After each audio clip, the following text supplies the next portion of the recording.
Amp in the time machine, come take a ride through the 1930s with style and stride.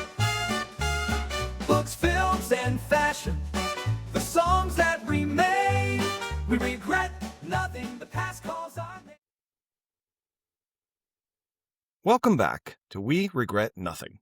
I'm Sean, and today we reached a final fitting in our exploration of 1930s fashion. Over the last 2 episodes, Michelle, Andrea, Lori, and I worked through 20 defining looks of the decade. Styles shaped by economic hardship, Hollywood glamour, and a growing sense of modern identity. From practical everyday wear to elegant, bias-cut sophistication, the 1930s proved that style doesn't disappear in difficult times. It just adapts. Now, we're down to the top 10. By the end of this episode, only 5 fashion items will earn a place in the space capsule to represent the look and feel of the 1930s. This is where the decisions get tough. Timeless elegance versus cultural impact. Function versus fashion. Which pieces truly defined how people saw themselves? And how this decade will be remembered. So today, we ask the final question. Which 5 fashion items best capture the style, resilience, and identity of the 1930s? Let's find out. Welcome, Michelle. Hello. Hello, Andrea. Mm-hmm. And welcome back, Lori. Hi. So we have to start every fashion episode. Lori goes all out. Lori, can you stand up for us? Yes. What are you wearing? Well, I have inspiration for many things this time. We'll start with the high neck that we referenced last time. It's not in your face, but it's nice. A little bit of curl and the hair ornaments that the ladies used to wear in the hair. The window pane design on my shirt is more like Frank Lloyd Wright architecture with the tiny squares and a little pajama. I cannot give up the pajama because it's so comfy, even though it's not a wide leg trouser. It's more of the beach pajama look. And all black. If I was going to hang with the Hollywood ladies, this is probably what I would wear. Oh, okay. Gorgeous. Thank you. Absolutely. Do you want to ask Michelle and I about our fit? No, that's good. And the pendant jewelry. I do like the that. pendant jewelry. I love that. And to be fair, technically, you are hanging out with a couple of Hollywood types now. So You're right. win-win. Okay, let me start with our list just to remind everybody our top 10. In no particular order, the bias cut gown, wide leg trousers for women, double-breasted suit, evening cape, backless dresses, felt fedora, belted day dresses, the Bolero jacket, beaded evening bags, and gloves, both day and evening gloves. I think we decided last episode, Sean, it's just gloves. Just say gloves. No, because there is a difference. What's the difference? Your day gloves very rarely extended to your elbows, and evening gloves very often were only to your elbows. Any reason why that is, or it just is? Do we know? Why they what? Why the difference in day gloves and evening gloves as far as how far they go up on the arm? I don't know that there's a reason. I think it's just more, I mean, I never researched it, but I think it's just formality. I think the light glove looks a little bit dressier. Because even the gauntlet you could wear during the day. Mm-hmm. Like Could be often would I'm have also that. thinking about temperature, but it Right. could be temperature related too, right? Yeah. So in the evening, you're wearing something A little classier, bit. Yes. maybe sleeveless, Mhm. right? And so you'd have it up a little higher on the arm. But during the day, you're wearing like your little belted day dress or Yeah. whatever, and so you could just have your. You need the efficiency to Mhm, just. mhm. That seems so. It's like, yes, this is going to keep me warm. Yeah, I mean, Like no, but I mean, do but all you kinds- would like. we do all kinds of dumb Yeah, things. you to think make about ourselves- that, and it's like, Yeah. it's like, I will totally wear but I will wear a sweatshirt, as we've on more than one occasion made fun of me for wearing like a sweater and then shorts, which is my Montauk look. I would like you to It's a respect. winner. But yeah, it's, I don't know. That's always one thing of like, bottom part doesn't get as cold. I don't know. Yeah, day and evening gloves, Sean. Well, I mean, we refined the kind of started differential. at number 10, but I like what we got. But Lori, you have made it very clear on Yes. previous episodes. You love a glove. I Well, love a it. pair of gloves, not just one. You're not Michael Jackson, but I need both. My hands get cold. Yes. yeah. And so you love gloves. You have many gloves. I think it's just a great accessory. I think that's how it started out, right? That they're accessorizing, but it could be warmth related. I know a lot of was the smoking also. Mm-hmm. So I think it goes back to the 30s where they're repurposing, reusing for multiple things. It's not in a glove. I think starting was utilitarian, but I think it evolved. It's starting to evolve into more fashion statement. Michelle, anything about gloves? Anything to add? I also love a glove, Mhm. but not like Lori loves a glove. But I have a condition, so I need gloves. Dude. She has a I have a condition condition. because she's German. Wow, is that why? Yeah, it's more prevalent in the Oh. German because Annie and Peggy had it, and that's so then like I researched it. So Oh, yeah, Okay. like how us Irish like the bottle. You Germans have cold hands. wow. Okay. So we actually covered gloves, which is number 10 on the list. So let's go back to number 1. The bias cut gown. And Lori, Yes. talk to me about the bias cut gown. I think for the 30s, iconic. I think it was the kind of the statement piece for the Hollywood. It was a look.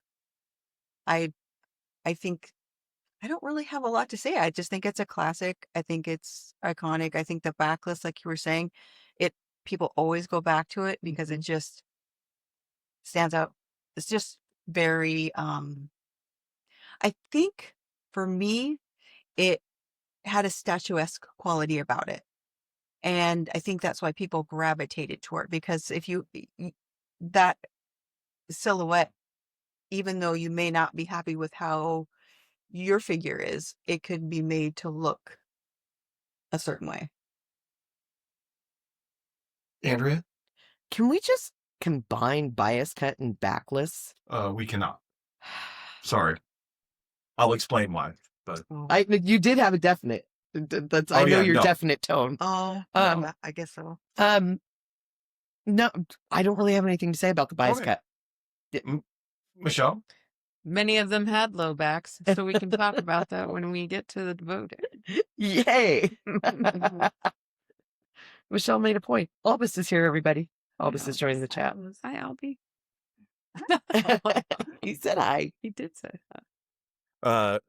Okay, so I'll defend my position. But in my description of the bias cut gown, just to recap what we talked about, what I learned from the last episode or the one before. But so this is talking about the bias cut itself, cutting fabric at a 45-degree angle against the grain.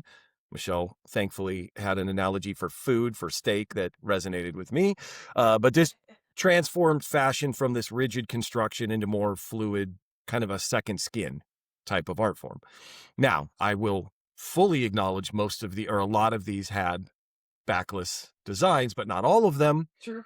And the key to the bias cut is, so let me start with before the 20s. We talked about in the 20s fashion episodes that the era that came before the 20s, women's clothing relied on corsets, padding, and then a lot of heavy structure to try to create shape. This allowed for the bias cut allowed fabric to drape naturally over the body, the curves of the body is probably why it's speaking to me, but there was no need for restrictive undergarments.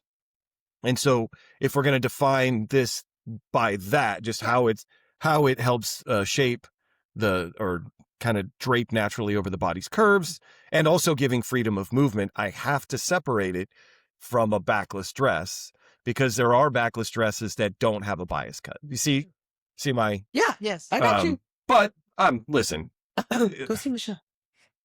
I'm wearing shorts and a t-shirt on a fashion episode. So I'd be real careful listening to me. But again, the 30s, we've talked about Hollywood glamour.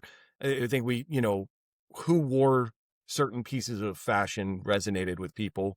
And especially This is during the Great Depression.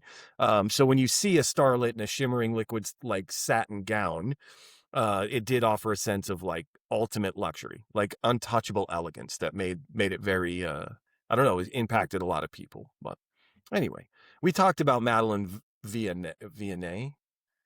She French, I'll say Vianney. But she's credited with perfecting the technique. Yeah, that's a lot about the bias cut. But well, let me just, I'm going to go off on a tangent. I warned you. But Madeline, so she's born in 1876 into an extremely poor family in Lorraine. I do this every episode. I write down notes I can't pronounce. It's awesome. But her parents separated when she was really young. She moved with her father, who was a toll collector, at the age of 5. And this is the part. Having already left school, she began her apprenticeship at age 12 as a seamstress alongside members of the Garde Champ. Again, Sean, after a brief marriage at 18 years old and the loss of a young child, she left her husband and went to London to work in a hospital as a seamstress. So she eventually returned to Paris and got a job in the fashion house. Good job. Calais Soeurs. Hang on. Callot Soeurs. Oh, good. Nobody else can say it either. Maybe if you were reading it, you could say it. But she went to work there as a toil maker. Toile. Is that twill? Twill. Twill. I think I so. knew that. Okay. I think. I'm being molested by the cat. Okay. Please go on. So she, this is the part that, but she worked under a whole bunch of people who were very famous at the time. Marie Calais Gerber. Yeah, but her use of barefoot models and design of loose robes clashed with the style of the house. In 1912, she founded her own fashion house, which unfortunately closed in 1914 because it was the beginning of the First World War. Reestablishing the house in 1923. And then in 25, she expanded with premises on Fifth Avenue in New York, where she sold designs purchased off the peg and adapted to the wearer. Then in the 30s, her bias cut clothes dominated haute couture. Yes. Haute. I hate the French. No offense. Not like Andrea hates the South. Sorry. I just can't pronounce any of Why their are you words. so mean to them? But she quickly, her gowns were worn by Marlene Dietrich, Katharine Hepburn, Joan Crawford, Greta Garbo.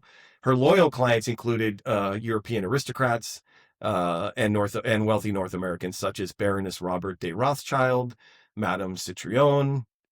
Yeah.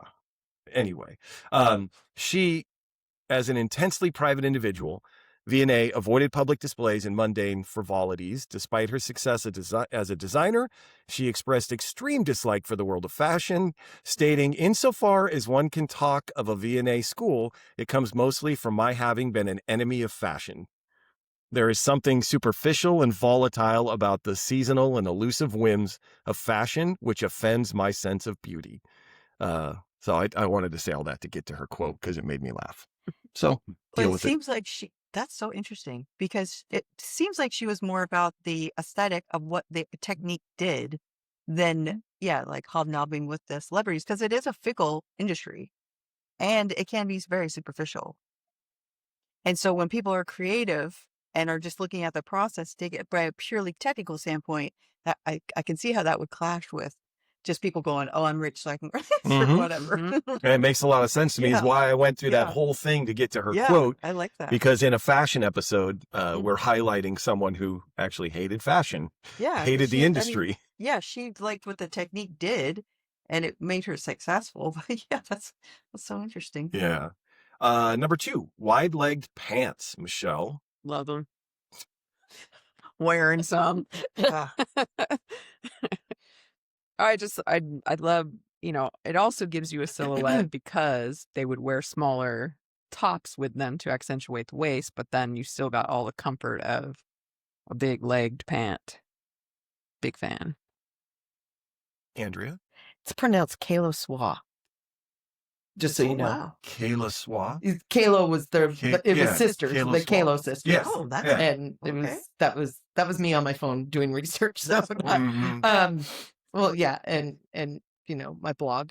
I fucking love wide leg trousers. I think we know this. I think I've said it on more than one occasion. I love you. I love you. I love you. Yeah, I'm a fan. Lori. Yes.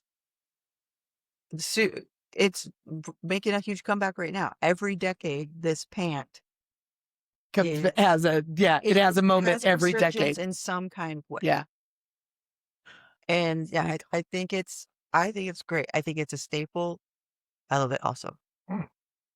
I mean, I don't think it's an overstatement to say that these are or have become a symbol of liberation, rebellion, and just like I don't know. Yeah. I wrote in my notes a symbolism of quiet power. Oh, I Um, like that. You did because that. that's when I look at I looked at a lot of pictures of throughout the decades of these pants, and they didn't really evolve. They're the same pants. It's just the wearer, to me, and maybe I self-selected the pictures, but the pictures I looked at, I felt like women in these pants. That's what came to my mind. Symbol of quiet power. But in the 20s and 30s, these were considered a daring statement for women. Coco Chanel, Marlene Dietrich, they used them to challenge the rigid social dress codes. But then I know we're talking 40s, but we are talking, some of this is cultural impact too. The 60s, palazzo pants became a very strategic choice. And so their skirt-like flow allowed women to bypass restaurant bans on pants, by the way, while enjoying the comfort and mobility of wearing a pair of trousers. And I don't feel that so much a dress code, because I do respect a restaurant dress code. So let's start off with that. But I feel that it's just, we don't want women in pants. Like, that feels more Back then. Yeah. sure. Yeah. That feels just more like fucking white cisgender men. And there we go. If you had that on your bingo cards, folks, go ahead and mark that now. Number 3 is the double-breasted suit jacket. And Lori. Yes. Love it. I think it's, again, another item that really never went out. It's just in different iterations of buttons or fasteners or colors. Mm-hmm. I don't have a lot to say, but Okay, yeah, I think that's okay. I think it's a good staple for sure. Yeah, Michelle? I particularly like it, like we talked about, like on a woman. I think it looks great, and we are seeing a lot more of that coming back, like you said. And that it was supposed to be, a more casual offering. Which, when you think about it now in your head, you're like, how is that even remotely casual? But yeah. Andrea? I too like a double-breasted suit. I very much like to see it on a female. What's funny is when you say double-breasted, for some reason, the suit, I immediately picture Fred McMurray. I don't know why. Every time. That's great. And then it goes from Fred to Jimmy. To Right. Jimmy Stewart, which is odd. I'd think of Jimmy Stewart first, but it's I just think of those two, and it's Fred McMurray and Double Indemnity that I think. I'm not My Three Sons. I was like, oh, My Three Sons. Yeah, and it's Jimmy Stewart when he is walking down Main Street in It's a Wonderful Life. When he's gonna go up to Mount Bedford. Yeah, it's odd. That's like, it is very. There's a couple of these things that we have on the list that I instantly see somebody Mhm. Oh, for sure. in it. Like I said, when we were talking about the pillbox hat, and I know they did not make our list, but I'm just glad it didn't make the cut, Yeah, because something. especially, but I just always think of that scene in Rear Window. So it is very, these styles I do have very Hollywood coded. Yeah. So Lori said this, but the jacket is, we're talking about what makes a double-breasted suit jacket. We're talking about overlapping front and then the configuration of the buttons. That's really that, and it's those two pieces, which what makes it a double-breasted suit, came from the Navy, early Navy. They had a reefer jacket, which I forgot to look up. I'm sorry about that, but was worn by sailors. But it had the same overlapping front with the configuration of buttons. But really, what it did is with that the overlapping front, the way the jackets were, the shoulders, it did kind of. I think we talked about this too. Is the way that it shaped on men. So a lot of politicians, execs, people who are trying to like convey a sense of like rigid experience, professionalism, or, you know, just badass power dressers in the 80s, but whatever. But yeah, so. Can we just say though that, Oh no. and I am a Marine Corps wife. My husband, as you know, was a Marine. But the fucking Navy contributed a lot to fashion. Like, think like this jacket, and you've got the pea coat, and this reefer jacket because I'm looking at it right now, and I think I need one. But Do you think and the boat collar, like. Do you think that that's because they had literal ports of call, right? So, like, if someone else was in a different branch of the military, you weren't necessarily just seeing them out and about. We're not, right? Yes. But as those guys would roll into different places, then they would get off the ships, go into town. Bunks up and the batteries down. Speculate. Yeah. Yeah. Anchors away. Yeah. I never thought, but yeah, that makes a lot of freaking sense. It makes a lot of sense. You would see them more often than you would maybe see other branches of the because like and the Royal British Navy, like a bunch of like we had clothes in the 1920s that came from them, and so yeah, that was I just good on you, Navy, you did something right. Oh boy, besides give the Marines a ride to war. That's Kiefer Sutherland and a few good men. That's not me. I'm aware. Blame Aaron Sorkin for that shit, everybody. Okay, number 4 is the evening cape. Andrea.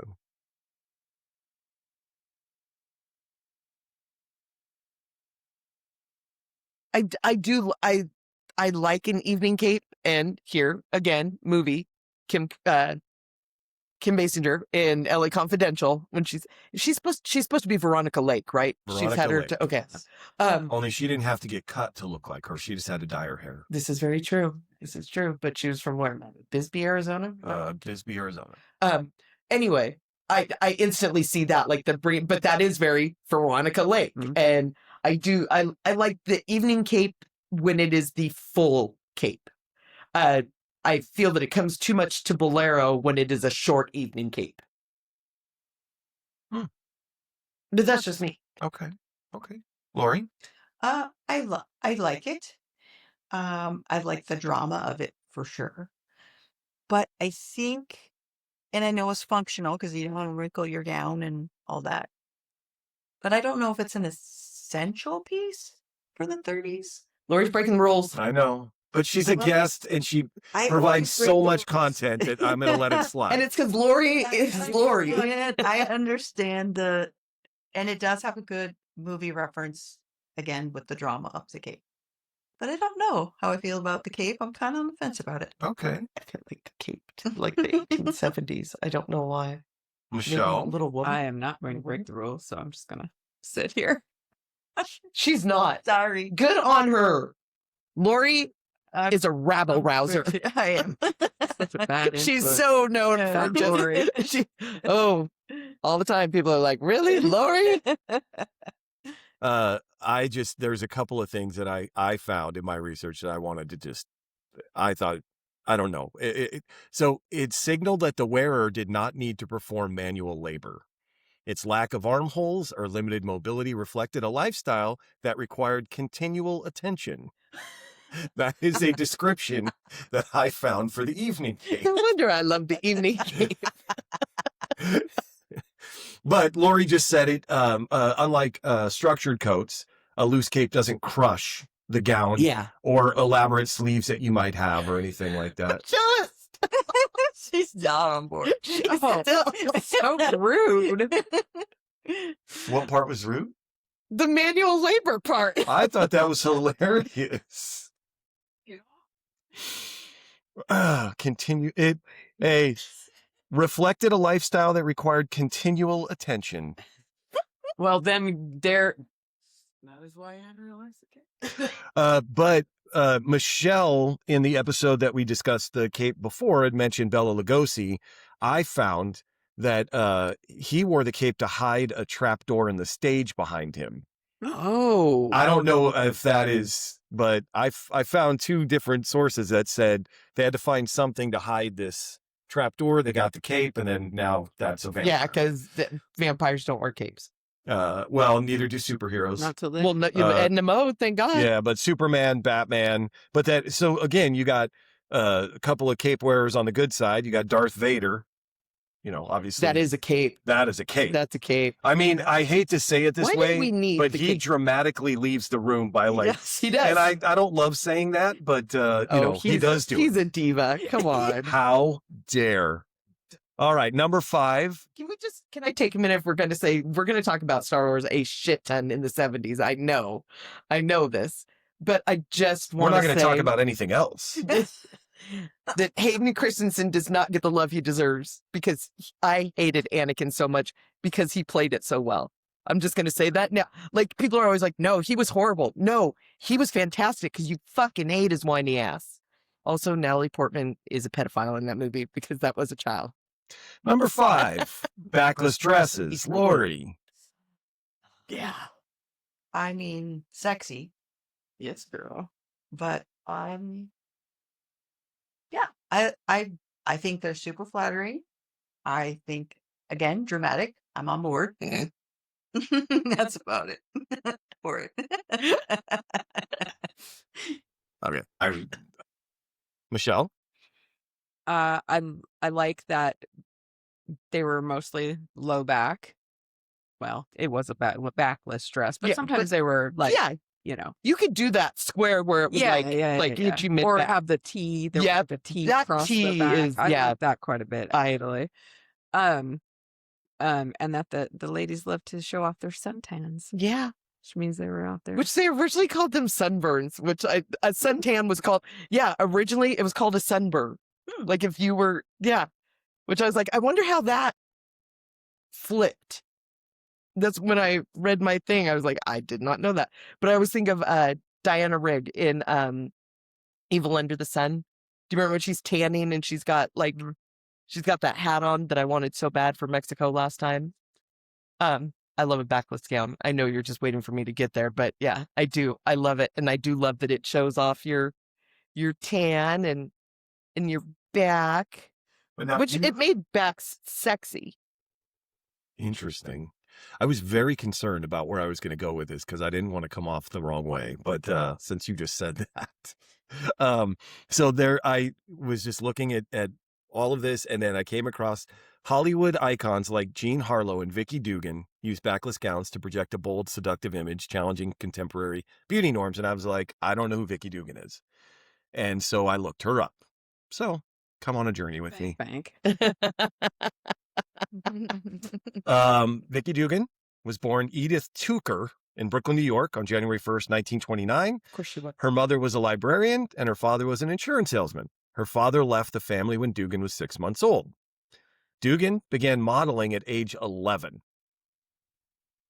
Dugan won multiple beauty pageants, including Miss Coney Island and the 8th annual New York Skate Queen contest, Oh shit! which Michelle won in Yeah. 94. Wow. But, oh, whoa. Don't look her up. Why? I am telling a story. I'm just okay. What? Okay. Holy Sorry. cow. Go on. Go on. Oh, this one's going in my spank bank. Are you looking at this one? She's still alive. Is she really? You didn't say She, We don't have her background, just her bust. oh, her ass bust? in this. No, it's her Her back. ass Yeah. in this. So hang on. Hey, put your phone down. So she began modeling as a teenager.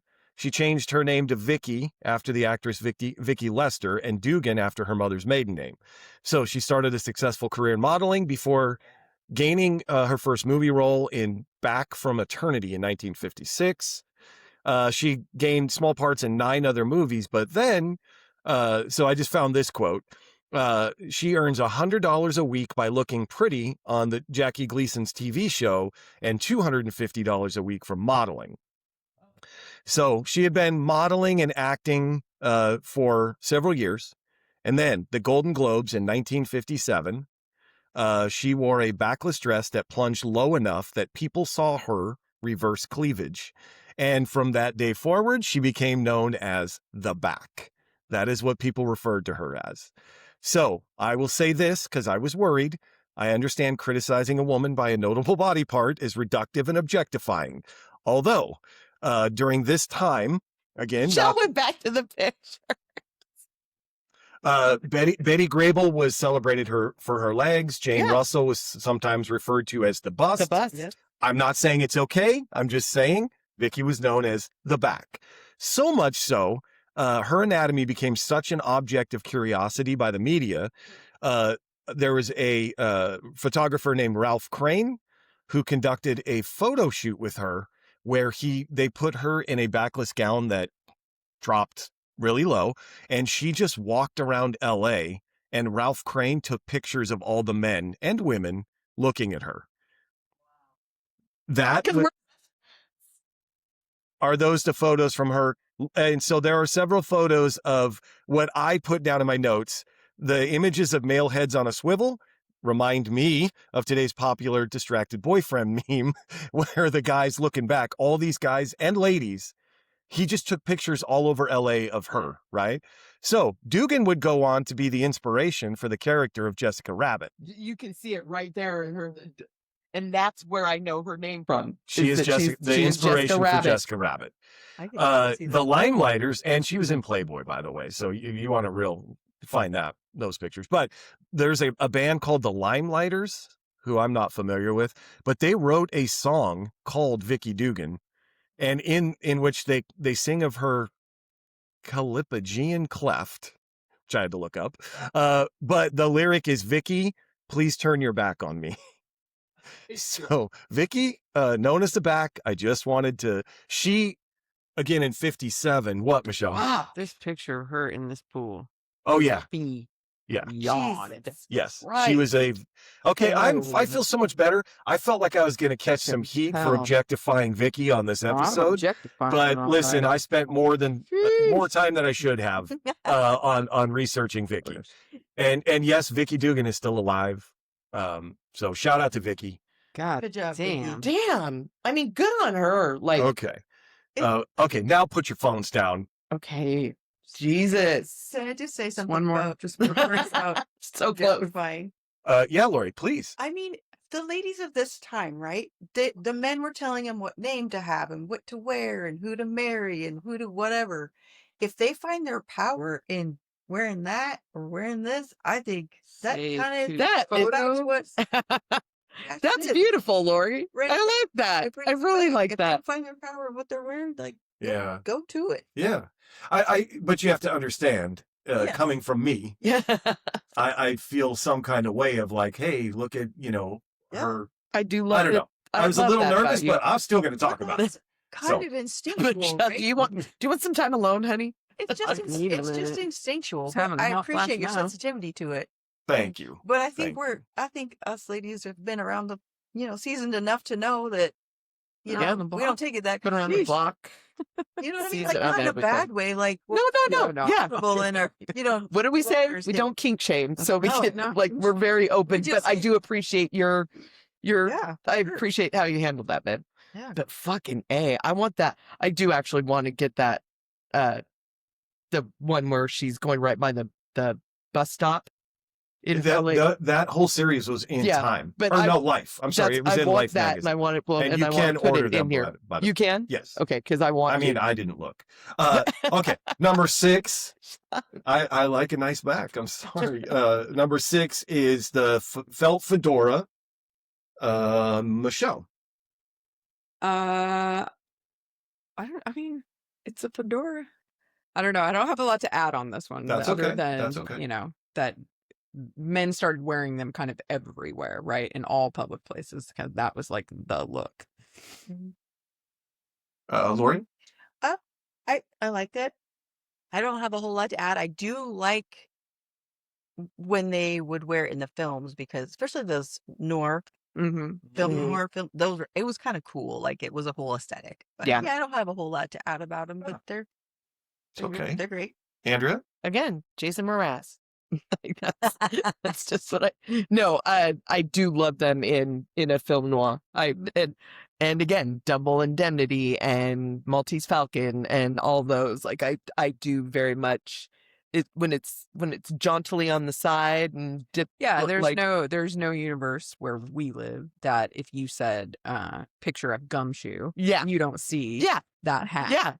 Right. I cannot picture Bearhead. Yeah. Yeah. Even like, does she wear a fedora in V.I. Warshawski? There's one where a female who is a detective is like, I should get a hat, and I might just be making up that whole thing in my head. I don't remember. But the fedora, just to be clear, is distinguished by its soft brim and an indented crown, typically featuring a lengthwise crease and a pinch at the front on both sides. This classic design offers versatility, making it perfect for both casual and formal occasions. I think I mentioned this, but my last tangent of the episode, I hope. But the fedora's history dates back to 1882, when it was introduced as a stage fashion accessory in the play Fedora by French playwright Victorian Sardou. The role of Princess Fedora Ramazov, portrayed by the renowned actress Sarah Bernhardt, featured a soft-brimmed hat that quickly became a symbol of elegance and progressive fashion. They just started calling it a fedora based on the name of the play. Let's talk about Sarah Bernhardt for a second. My last tangent, I promise you. But she's born in October of 1844. She is the daughter of Judith Bernard, who is a Dutch Jewish courtesan in Paris. Dutch Jewish courtesan. So, she would later write that her father's family paid for her education, but insisted she be baptized as a Catholic and be left a large sum of money to be paid when she came of age. No one knew who her father was. We do now, but it wasn't until recently that I was just going to say anybody knew who he was an attorney. He's named, but anyway, he just gave mom a whole bunch of money and said, baptize her Catholic, give her money when she's 18, and he was never in the don't picture. come here again. Yeah. So her mom traveled frequently, saw very little of her daughter. She had placed Bernhardt with a nurse in Brittany, then in a cottage in Paris. But when Bernhardt was 7, her mom sent her to boarding school for young ladies in the Paris suburb of Actuel, paid with some funds from the father's family. So that is where she acted in her first theatrical performance in a play, Clothilda, where she held the Queen of the Fairies role. But while in boarding school, her mother rose to the top of Parisian courtesans. Consorting with politicians, bankers, generals, and writers, her patrons and friends included Charles de Mornay, also known as the Duke of Mornay, the half-brother of Emperor Napoleon III, also the president of the French legislature, and the list goes on and on. At the age of 10, with the sponsorship of the Duke of Mornay, Bernhardt was admitted to Grand Champ, an exclusive Augustine convent. At the convent, she performed the part of Archangel Raphael in the story based on the Book of Tobit. She declared her intention to become a nun, but didn't always follow the rules. Spoiler alert, she's got a bit of a temper. So here's the one funny thing I wanted to say about her. There's several, but so at the convent, by the way, she was accused of sacrilege when she arranged a Christian burial with a procession and a ceremony for her pet lizard that just died. I'm digging. So she received her first communion as a Roman Catholic in 1856. And so I just thought that story was pretty funny. But at 17, she becomes a stage actress in several plays. Like I said, her hot temper and a couple of offstage incidents led her to deciding to quit the theater. So let me just tell you, one of the incidents at the theater, the guy working the door. I just forgot what he was called, but he called her Little Burnett, and she hit him over the head with an umbrella and broke it. I will say this about her though: when he retired 20 years later, she bought him a villa in Normandy, but she still hit him over the head with an umbrella. And then the Duke of Mornay is good friends with Alexandre Dumas. Dumas. Oh no, Dumas. And so she decides to quit the theater and, like her mother, travel the world and take on lovers. That was her announcement. This is fucking... I've already said I would be a courtesan if I could. Dumas tells her, if this is what you want to do, you need to go to Spain. And then he gives her these she carried to Brussels letters of introductions from Dumas, and that got her to all the highest levels of society. Just the letter. But anyway, she attends a mass ball. In Brussels, and she meets Belgian aristocrat Henry. Why am I talking about the French? He's the hereditary Prince de Legene. And so she has an affair with this guy. The affair was cut short when she learned her mother had a heart attack. She had to return to Paris. And when she returned to Paris, her mother was better and she was pregnant. All the stories I found, because there was a couple of different versions of this, but the one I trusted, she never notified the prince, never told the prince she was pregnant, had the child. And since her mother refused to have a fatherless child born under the roof, she moved to a small apartment. And in December 1864, the 20-year-old actress gave birth to her only child, Maurice, and gave him the last name of Bernhardt, which was a scandal, apparently. In France, a woman naming her child with her last name, that was a big deal from everything I found. It's okay to fuck for friendship, but it's not okay to give your... So after the birth of Maurice, she went back to the theater because she needed a job. And she quickly became arguably the most famous performer in France. And that led to a worldwide tour where her first American tour, 157 performances in 51 cities, top price of a ticket, $40. Damn. That is $1,335 today per ticket. She traveled on a special train with her own palace car, which carried 2 maids, 2 cooks, a waiter, and her maitre d' hotel, her personal assistant, and it also carried an actor named Eduardo Angelino, whom she selected to serve as her leading man, and according to all accounts, her lover during her tour. From New York, she made a side trip to Menlo Park where she met Thomas Edison, and he made a brief recording of her reciting a verse from Fedora, which I don't know what that is because the recording did not survive, unfortunately. She started her own theater troupe, which led to her buying her own theater, and it's not the theater you think it is. The picture of this thing is stupid. It's now called the Theatre de la Ville, if you want to look it up, but it is ginormous on a river. It was amazing looking, but good on you. So then she was also one of the early actresses to star in moving pictures. And then I already said 1882.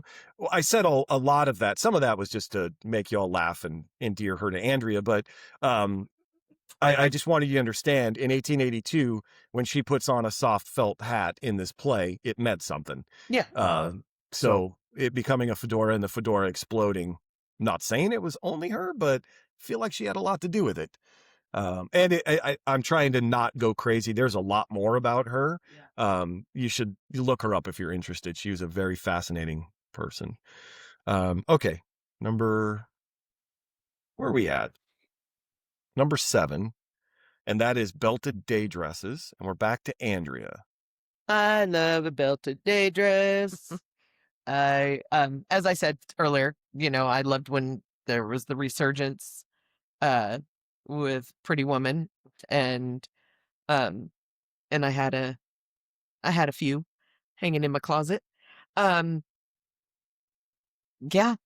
I like a belted day dress. I understand I'm not going to break the rules, but I understand the allure of it. Yeah, That's it. Okay. Lori? I love them. I think for this, it kind of goes away from the Hollywood glamour because it's for the everyday lady, right? Because they could make them. They could dress them up, dress them down. So I really like them. I like the versatility of them very much. Okay. Michelle? Sort of to Lori's point, they were for the everyday woman, so there were versions of them, even for the stout of us all. But that they could make them, so it became economically, sound for them to make a dress that they could reuse in different purposes. Okay. Yeah, I went on and on about Vicky and Sarah and some of the others because I don't have anything for this one and several more. So number 8 is the Bolero jacket, and that is Lori. Mixed feelings about Bolero jackets. I have seen fur ones that I adore, and they're so dramatic and so great with those bias cut gowns, but they can also be very unflattering. So I don't have a lot of thoughts on this. I think it is iconic with a gown, but in all other applications, not for me. Like what other applications? We talked about the Mother of the Bride dresses, how Oh, they were yes. they were more functional and not in a good way, Right. Okay. Yeah. in my Yeah. in my opinion. Yeah. Michelle?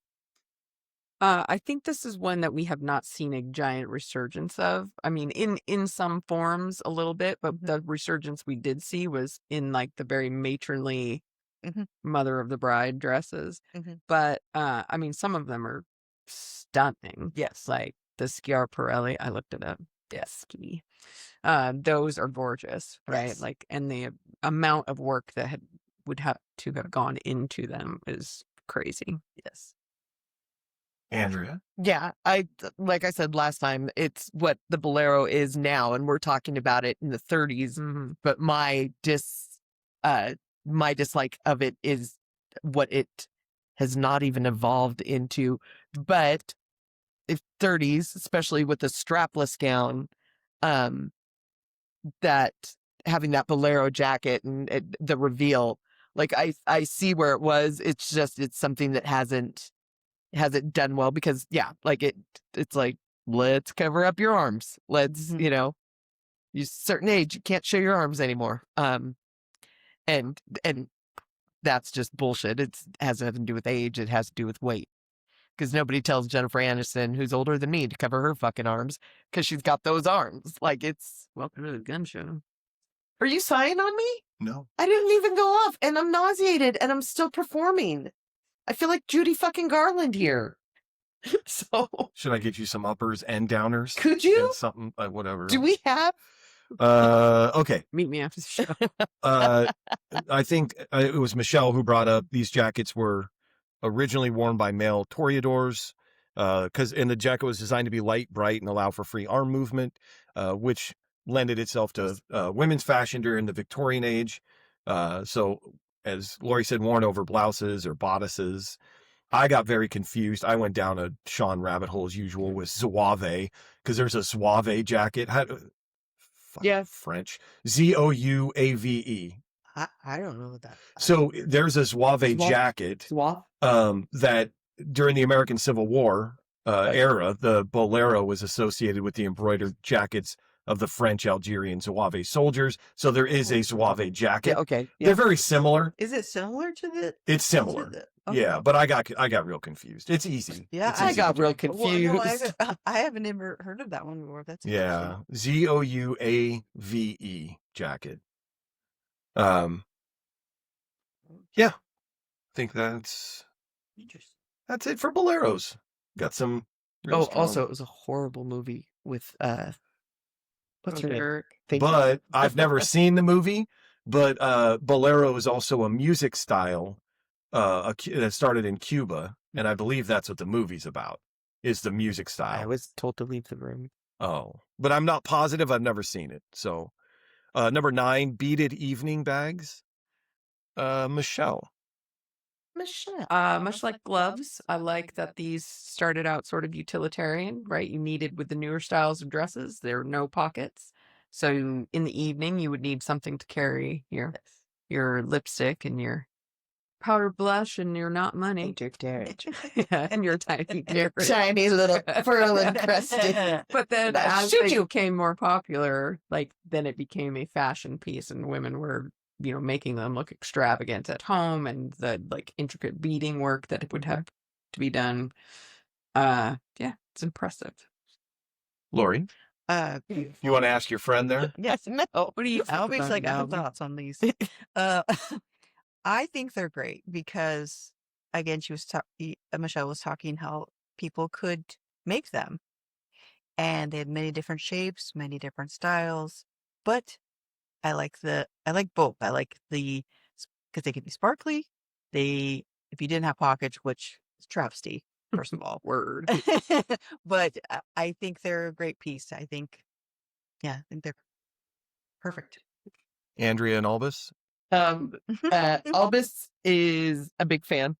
He likes it. Carries them all I the time. saw Rachel Zoe with this beaded bag yesterday. Not like in person on TV. Rachel and I aren't really hanging out. But it was a do not disturb from the hotel. It was so Oh, cool. Nice. That's kind of cool. That's Yeah, fine. It was like vintage somebody that I could never afford. But I did make a mistake last time. I just wanted, because I re-listened to the last one earlier today, and I said that my mom had a box. No, she did not have a box of these. It was actually a drawer in her closet, like pulled. Do you remember my parents' closet? No. Okay. No. Why would you? But they had built-ins, and I just remember the bottom drawer was all of the bags, and I like to. I think I need to bring that back because my purse is too big. Okay. We went, number 10 is gloves, but I feel like we talked about that in the opening. I just want to make sure there's no saved rounds here. Anybody have anything else on gloves? No. Okay. So let's do it. I would ask you to remember what we are talking about is an item or a style, so to speak, that if opened by aliens in the capsule, they immediately know this is from this decade. That's what we're going on. Not if you love it, hate it, any of that. It's just Representative. would it? Yes, representative of this decade with no further explanation. With that being said, number 1 is a bias cut gown. Andrea? Yes. Lori? Yes. Michelle? Yes. Uh, Not that exciting for you. Not yet. Number 2, wide-legged pants. Lori? Yes. Michelle? Hell yes. Andrea? What they said. Number 3, double-breasted suit. Michelle? No. Andrea? No. Lori? No. Okay. We're sorry. Evening cape. Andrea? No. Lori? No. Michelle? Yes. Ooh. You You're did that welcome. just for me. I did. Number 5, backless dress. Lori?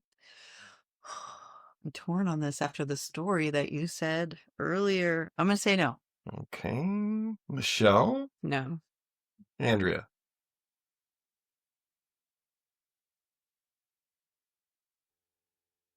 No. Number 6, felt fedora.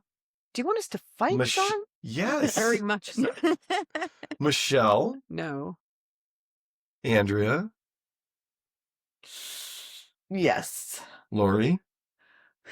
I also say yes.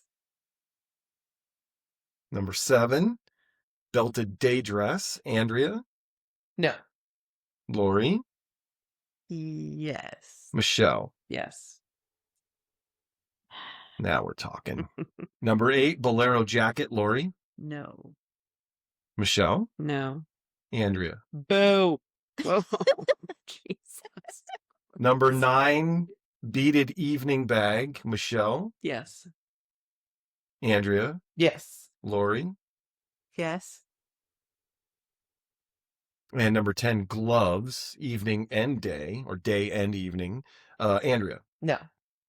Lori. You know, I love a glove, but no. Michelle. No. Okay. So we're in on,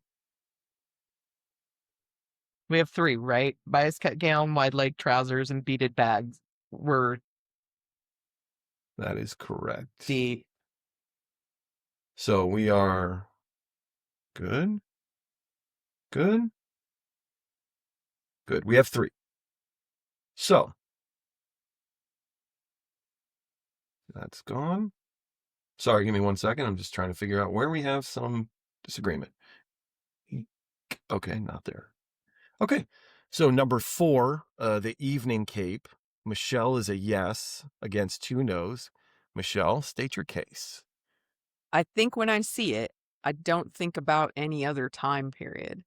I see like red carpets. I see people arriving at the theater, but I don't place that in any other time frame but the 30s or, thereabouts, but not in it. Like if you showed me a picture and said, what decade is this? I'd probably guess late 20s, early, into the 30s, because you just nobody wears them anymore. Even on dresses even modern dresses with something kind of like it, it's still it's not the same. Nobody wears a full length cape anymore. No, it's an affectation now. It's yeah, not it's a, like, yeah, it's, if you it's eat not like, for- oh, is he a magician? I'm sorry, illusionist. Michael. I'm an illusionist, Michael. poor does tricks. Still does. Andrea. That's a really good argument. I will change mine to a yes because I too only see it in the 30s or Florence Nightingale. That's like the only. Yeah, exactly. Yeah. Lori. I agree. That was an excellent argument. And you don't see any other 20s. I mean, after the 30s, the 40s, they weren't wearing capes in their premieres. Mm-mm. Or, yeah. No. I mean, the illusionists were still wearing them, but, Wow. but Okay. It's an but yes, illusion. that's an excellent argument. And I will also change my vote. It's in. It is in. Like, Now, our next one here is number 7, which is belted day dresses. And Andrea, you are the only no on this. Defend your position, please. Oh, I was just being contrary. You said you wanted drama. I don't have an opinion. Oh, no. No, after I said no, then I was thinking on it, and it's when I picture a belted day dress, I picture the 50s. Like the June Cleaver. The June Cleaver. Yeah. Okay. Yes. Okay. Yes. I don't think of the 30s. I really don't. That's the only reason that I. Lori, how do you feel about that? Valid. I was thinking more along the lines of the time or the money saving aspect of it when the ladies used to wear it, but that's true. When you see 30s and you may not think of something like you said that's purely for that decade, like a cape or Yeah. a bias cut gown. That's a I lean really more good towards. argument. It's a because- good point, and Yeah. I think a lot of that has to do with television, Yes. right? Yes. That's when we saw them, Right. right? That's when we would have seen them, like in, But I have to admit too that I saw yes. Our Little Margie and Yes. shit like that, where But Wallace, I think of Wallace Simpson, and she could wear the fuck out of a Right. belted day dress. Like she was she and the Abdicator were very like, they were very fashion forward. People took but from them. I take your point on that, But and I definitely would I lean more change my- 50s. Yeah, I would change my mind on that. I also would. So we're going belted day dress? No, No. we're saying Oh, no. you're to saying no. We're all no. saying Oh, no. thank Saying goodness. Okay. Because that's a really, really good point. I was thinking from a different perspective totally, but Okay. TV, yeah, good.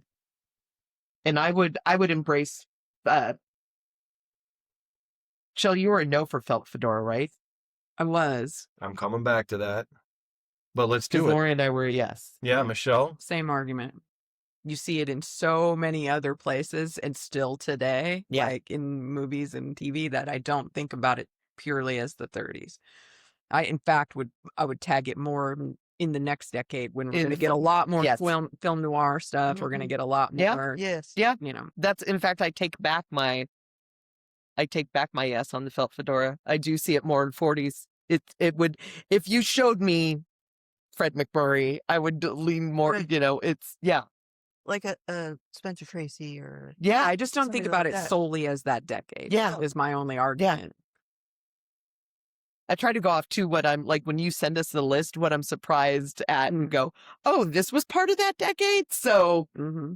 Okay, so we're saying no on the felt fedora. I am. Lori might Yes. still be a yes. Lori, I think I just throw I think Lori to the Michelle, no, I think you're absolutely spot on with that because I think it does have, it is more prevalent.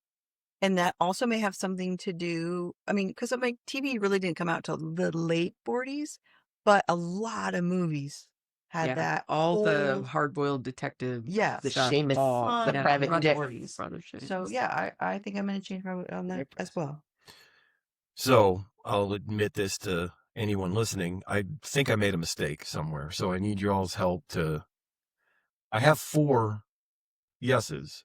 Yeah, we have 4 now. We do not have a 5th yes. I know, but in looking at my notes, so listen, let me just recap this real quick. Yeah.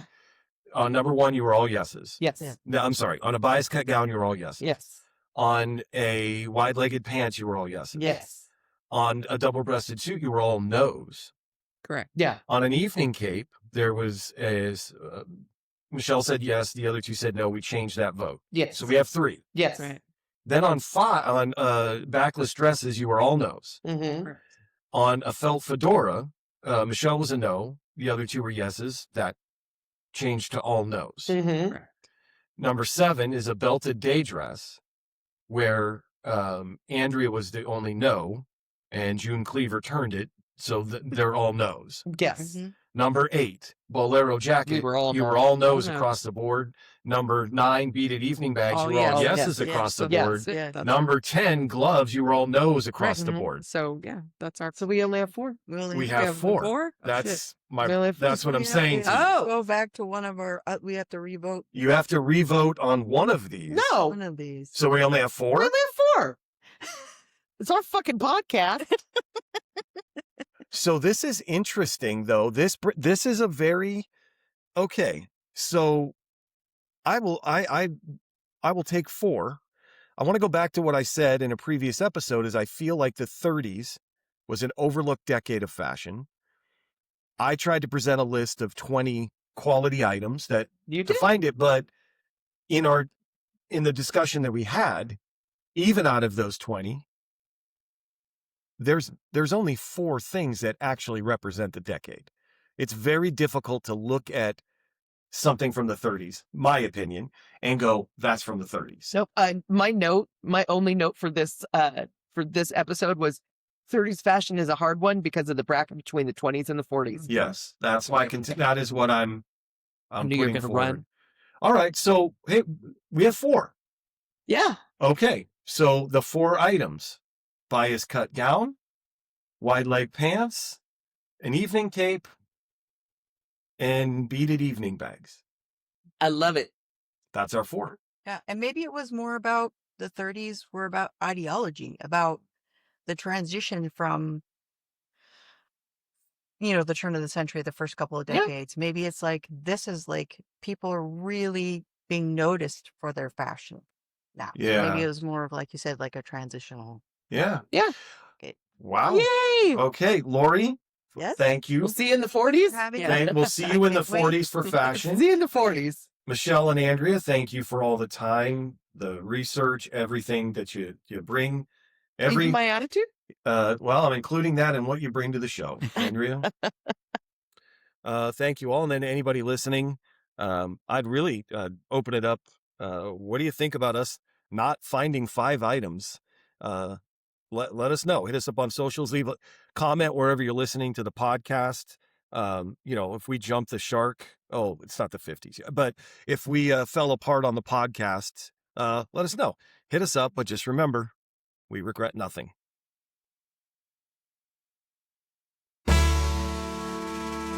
So swing to the future, the past in our sight. We regret nothing. the capsules tonight.